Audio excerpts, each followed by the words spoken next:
ಬಂಟ್ವಾಳ ತಾಲೂಕಿನ ಬಡಗಬೆಳ್ಳೂರು ಗ್ರಾಮದ ಕೊಳತ್ತಮಂಜಲು ಎಂಬಲ್ಲಿ ಎರಡು ತಂಡಗಳು ರಸ್ತೆಯಲ್ಲಿ ಹೊಡೆದಾಡಿಕೊಂಡಂತಹ ಘಟನೆ ನಡೆದಿದೆ. ಭಾನುವಾರದಂದು ಈ ಘಟನೆ ನಡೆದಿದ್ದು, ಹೊಡೆದಾಡಿಕೊಂಡ ಎರಡೂ ತಂಡದವರು ಬಂಟ್ವಾಳ ಗ್ರಾಮಾಂತರ ಠಾಣೆಯಲ್ಲಿ ದೂರು ದಾಖಲಿಸಿಕೊಂಡಿದ್ದಾರೆ.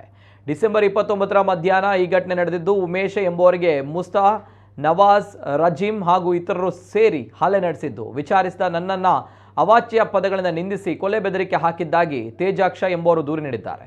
ಇದೇ ವಿಚಾರವಾಗಿ ದೂರು ನೀಡಿರುವ ಸುಲೇಮಾನ್ ಎಂಬುವರು, ನಾನು ರಸ್ತೆಯಲ್ಲಿ ನಡೆದುಕೊಂಡು ಹೋಗ್ತಾ ಇದ್ದ ವೇಳೆ ಉಮೇಶ ನನ್ನ ಮೇಲೆ ಹಲ್ಲೆ ನಡೆಸಿದ್ದು, ಈ ವೇಳೆ ಸ್ಥಳಕ್ಕೆ ಆಗಮಿಸಿದ ತೇಜಾಕ್ಷ ಕೊಲೆ ಬೆದರಿಕೆ ಹಾಕಿದ್ದಾಗಿ ದೂರು ನೀಡಿದ್ದಾರೆ.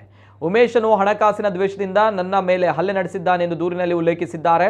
ಎರಡು ತಂಡಗಳ ನಡುವೆ ನಡೆದಿರುವಂತಹ ಈ ಹೊಡೆದಾಟಕ್ಕೆ ಕೋಮು ಬಣ್ಣ ನೀಡಲಾಗ್ತಾ ಇದೆ ಎಂಬ ಮಾಹಿತಿ ಪಡೆದುಕೊಂಡಂತಹ ಜಿಲ್ಲಾ ಪೊಲೀಸ್ ವರಿಷ್ಠಾಧಿಕಾರಿ ಯತೀಶ್ ಅವರು ತಕ್ಷಣ ಬಂಟ್ವಾಳ ಗ್ರಾಮಾಂತರ ಠಾಣೆಗೆ ತೆರಳಿ ವಿಚಾರಣೆ ನಡೆಸಿ ಪ್ರಕರಣವನ್ನು ಸೂಕ್ತ ರೀತಿಯಲ್ಲಿ ತನಿಖೆ ನಡೆಸಲು ಅಧಿಕಾರಿಗಳಿಗೆ ಸೂಚನೆ ನೀಡಿದ್ದಾರೆ.